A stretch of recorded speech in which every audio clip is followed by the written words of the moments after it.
దసరా పండుగకు తెలంగాణ ఆర్టీసీ 6000 ప్రత్యేక బస్సు సర్వీసులు నడుపుతుంది. రాను పోను టికెట్ బుకింగ్ చేసుకున్న 10% రాయితీ కూడా ఇస్తున్నారు. ఇతర రాష్ట్రాలకు వెళ్లే స్పెషల్ బస్సుల్లో అదనపు ఛార్జీలు ఉంటాయని ఆర్టీసీ అధికారులు చెబుతున్నారు. రద్దీని బట్టి మరిన్ని సర్వీసులు ఏర్పాటు చేస్తామని రంగారెడ్డి రీజనల్ మేనేజర్ శ్రీలత చెబుతున్నారు. పూర్తి డీటెయిల్స్ మా ప్రతినిధి సుజాత రెడ్డి అందిస్తారు.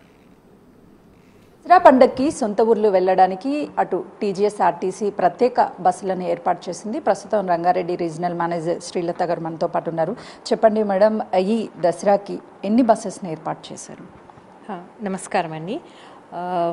దసరా సందర్భంగా మేము ఈ 1 అక్టోబర్ నుంచి 11 అక్టోబర్ వరకు ఒక 5500 నుంచి 6000 బస్సెస్ వరకు ఆపరేట్ చేయడానికి అడిషనల్గా, అంటే రోజు తిరిగే బస్సులకు అదనంగా 5500 to 6000 బస్సెస్ ఆపరేట్ చేయడానికి ఏర్పాట్లు చేసుకున్నామండి. మనం ఎక్కువ రద్దీ 9th, 10th, 11th ఊహిస్తున్నాము. సో ఆ రోజు ప్రతిరోజు ఈ 3 రోజులు ఒక 1000 బస్సెస్ అడిషనల్గా తిప్పాలని ప్లాన్ చేసుకున్నామండి. అంటే ఇప్పుడు ఊర్లకి వెళ్ళే వాళ్ళకి బస్సెస్ ఏర్పాటు చేయడం ఒకటైతే, రిటర్న్ వచ్చేటప్పుడు బస్సెస్ అవైలబుల్గా ఉండవు అని చెప్పేసి కొంతమేరకు ఫిర్యాదులు వస్తున్నాయని ఇన్ఫర్మేషన్. అంటే దానికి తగ్గట్టుగా ఎలాంటి చర్యలు తీసుకోబోతున్నారు?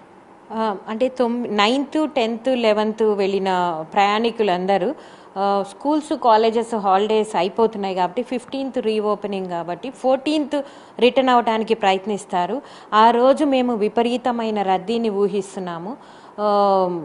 అంటే కొంచెం ప్రయాణికులకు కూడా కొంచెం ప్రయాణాన్ని జాగ్రత్తగా ప్లాన్ చేసుకుంటే బాగుంటుంది. కానీ 14th రద్దీకి అనుగుణంగా మేము ప్లాన్ చేస్తున్నాము. అడిషనల్ బస్సెస్ అంటే ఇప్పుడు ఇక్కడ నుంచి కరీంనగర్, నిజామాబాద్, హన్మకొండ, నల్గొండ, ఖమ్మం, మహబూబ్ నగర్ వెళ్ళిన వాళ్ళందరూ ఒకటేసారి రిటర్న్ కావడానికి ప్రయత్నించడం వల్ల ఆ ఏరియాల్లో బస్ స్టాండ్లో విపరీతమైన రద్దీ ఉంటుంది.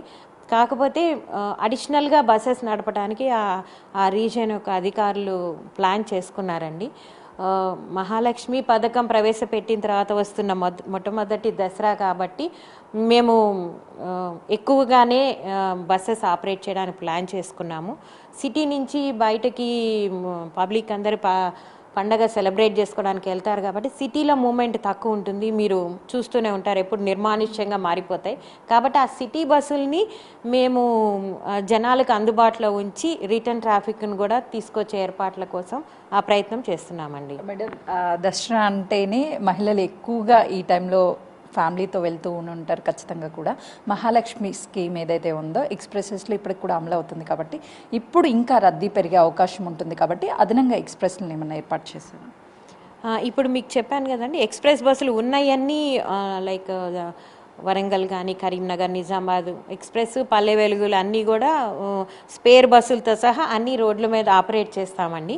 అట్లాగే సిటీ బస్సుల్లో కూడా ఈ మహాలక్ష్మి పథకం అప్లికబుల్ కదా, ఈ అడిషనల్గా మేము తిప్పే వాటిలో ఒక 50% ఈ సిటీలో ఉండే బస్సెసే ఉంటాయి. సో వాటిల్లో కూడా మహాలక్ష్మి పథకం అప్లికబుల్ అవుతుంది కాబట్టి అంత ఇబ్బంది ఉండదు అనుకుంటున్నామండి. అంటే ఇప్పుడు ఏర్పాటు చేసినటువంటి బస్సెస్ ఏవైతే ఉన్నాయి, ఏ రూట్స్లో ఎక్కువగా ప్రయాణికులు రద్దీ ఉండే అవకాశం ఉంటుంది? ఎక్కువగా ఎక్కడ కేటాయించారు? అసలు ఏ రూట్లలో బస్సులు ప్రయాణికులకు వెళ్ళడానికి అవైలబుల్స్ ఉన్నాయి? హనుమకొండ అండి, ఎక్కువ రద్దీ ఊహిస్తోంది. హనుమకొండ, కరీంనగర్, నిజామాబాద్, ఇటు మహబూబ్ నగర్, మెదక్ సైడ్, సిద్దిపేట అండ్ నల్గొండ, ఖమ్మం, నల్గొండ ఇక్కడ చాలా అధిక రద్దీ ఊహిస్తున్నామండి. దానికి అనుగుణంగా ఏర్పాట్లు చేసుకున్నాము. ఇప్పుడు ప్రత్యేక బస్సులు అనేది మేము యాక్చువల్గా సిటీ అంటే ఇమ్లీ బన్నో దాకా రావాల్సిన అవసరం లేకుండా ఎల్బీ నగర్లోను, ఉప్పల్ రింగ్ రోడ్లోను, ఆరాంఘర్లోను అక్కడి నుంచే తిప్పేసి మనము ఆపరేట్ చేస్తే అవి బస్సులు సిటీలోకి వచ్చి ట్రాఫిక్ జామ్లో ఇరుక్కుపోకుండా ఉంటాయి కాబట్టి అలాంటి అరేంజ్మెంట్స్ చేసుకున్నామండి. అవుట్స్కట్స్ నుంచి తిప్పడానికి అరేంజ్మెంట్స్ చేసుకున్నాము.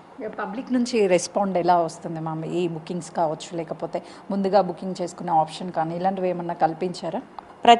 హన్మకొండకి ప్రతి 5 నిమిషాలకు ఒక బస్సు ఉంటుంది, కరీంనగర్కు ఉంటుంది. సో ఎవరు కూడా రిజర్వేషన్ చేసుకోవడానికి ఉత్సాహం చూపించట్లేదు. రిటర్న్ ఏమన్నా చూపిస్తారేమో కానీ ఇప్పుడైతే జస్ట్ వాళ్ళు లగేజ్తో వచ్చేసి అట్లా బస్సు ఎక్కేసి వెళ్ళిపోవాలనే ఉద్దేశంతో ఉన్నారు. మనకి ఆన్లైన్ రిజర్వేషన్స్ అంతా ఏమీ పెరిగి కనిపించట్లేదు. ఇంకా మనకి 9th అది దగ్గర పడే కొద్దీ కొంచెం ఎక్కువ అవుతుందని అనుకుంటున్నాం మేడం. అయితే ఇప్పుడు ఈ ఏదైతే అదనంగా బస్సులను ఏర్పాటు చేశారో ఛార్జెస్ ఏమన్నా గతం కంటే ఈసారి ఏమన్నా ఫెస్టివల్ సీజన్ అని చెప్పే ఛార్జీలు ఏమన్నా పెంచే అవకాశం ఉందా? పెంచారా ఆల్రెడీ ఏమన్నా? అంటే రెగ్యులర్గా నడిచే బస్సులు ఏవైతే ఉన్నాయో వాటిల్లో నార్మల్ ఛార్జెసే ఉంటాయండి. ఇప్పుడు ఏదైతే అడిషనల్ బస్సెస్ పూల్ చేసి వేస్తున్నామో దాంట్లో మటుకు అదనపు ఛార్జెస్ ఉంటాయండి. వేరే రాష్ట్రాలకు వెళ్ళే బస్సులు అయితే 1.5 ఫేర్ ఉంటుంది. విత్ ఇన్ ద స్టేట్ అయితే 1.25 ఫేర్ ఉంటుంది. అది కూడా అదనపు బస్సుల్లోనే ఉంటుందండి. ఈ ఎక్స్ప్రెస్ పల్లె వెలుగులో అయితే అదనపు బస్సుల్లో కూడా మహాలక్ష్మి పథకం అప్లికబుల్ అవుతుంది. కాబట్టి ఇటు అంటే మహిళా ప్రయాణికుల మీద అయితే ఏం భారం పడదండి. అది కూడా అదనపు బస్సుల్లోనేనండి. ఇప్పుడు ఉప్పల్ కావచ్చు, అరంగల్ కావచ్చు, అదేవిధంగా ఎల్బీ నగర్ ఎక్కడెక్కడ ఎన్నెన్ని బస్సెస్ని ఏర్పాటు చేశారు మనం? ఉప్పల్లో అంటే 9th 10th రోజుకి ఒక 500 అంటే 500 బస్సెస్ అడిషనల్గా ఆపరేట్ చేయాలని ప్లాన్ చేశారండి. అట్లాగే కరీంనగర్ సెక్టర్ అంటే జేబీఎస్లో కూడా అట్లాగే 500, మహబూబ్ నగర్ అదనంగా ఒక 200 to 300 అని ప్లాన్ చేశారు. ఎల్బీ నగర్లో ఖమ్మము, నల్గొండ అవన్నీ కలిపి మళ్ళీ ఒక 500 దాకా వస్తాయండి అదనంగా. అదే చూస్తున్నాం కదా, గతంలో ఎప్పుడు ఎక్కడా లేని విధంగా అయితే ఈసారి వారం మీద అంటే సిటీ అవుట్కట్స్ నుంచి సిటీలోకి వచ్చి బస్సెస్ ఎక్కాలి అని అంటే అటువైపు ట్రాఫిక్ జామ్ అవడంతో పాటు ప్రజలు ఎవరైతే ప్రయాణికులు ఉన్నారో వాళ్ళు ఇబ్బంది పడే అవకాశం ఉంటుంది అని చెప్పేసి సిటీ అవుట్కట్స్లోనే అటు బస్సులను ఏర్పాటు చేయడంతో ఎవరైతే ఊర్లోకి వెళ్ళేటువంటి ప్రయాణికులు ఉన్నారో వాళ్ళందరికీ కూడా ఎలాంటి రిస్క్ లేకుండా, దాంతోపాటు సిటీలో ఉన్నటువంటి వాళ్ళకు కూడా ట్రాఫిక్ ఇబ్బందులు కలగకుండా అయితే మాత్రం అటు టీజీఎస్ ఆర్టీసీ ఏర్పాటు చేసిందనే చెప్పుకోవాలి. అదనంగా ఏర్పాటు చేసిన బస్సులు ఏవైతే ఉన్నాయో అటు ఛార్జెస్ కూడా అందరికీ అవైలబుల్గా ఉండేటట్టు రీజనబుల్గానే ఉన్నాయి. కానీ మహాలక్ష్మి పథకం ఏదైతే ఉందో ఆ స్కీమ్ యాస్టీస్గా ఈ అదనంగా బస్సులు ఏవైతే ఉన్నాయో వాటిల్లో కూడా ఎక్స్ప్రెస్ కావచ్చు, అదేవిధంగా పల్లె వెలుగు వీటిల్లో అప్లికేబుల్ ఉంది. ఎవరు కూడా ఇబ్బంది పడాల్సిన అవసరం లేదు. రిటర్న్లో వచ్చేటప్పుడు కూడా అదనంగా బస్సులను, ఎందుకంటే అటు ఫెస్టివల్కి 2 రోజుల ముందే ఎక్కువగా ఇళ్ళకి వెళ్ళే అవకాశం ఉంటుంది. వెళ్ళినటువంటి వాళ్ళు తిరిగి మళ్ళీ స్కూల్ పిల్లలు కాలేజ్ పర్పస్న వెంటనే వచ్చే అవకాశాలు ఉంటుంది. కాబట్టి 14th అలా కూడా వాళ్ళకి ఎక్కడ ఎలాంటి ఇబ్బందులు కలగకుండా సదుపాయాలు అయితే మాత్రం చేస్తున్నాము అని చెప్పేసి చెప్తున్నటువంటి పరిస్థితి ఉంది. కెమెరామెన్ సంజుతో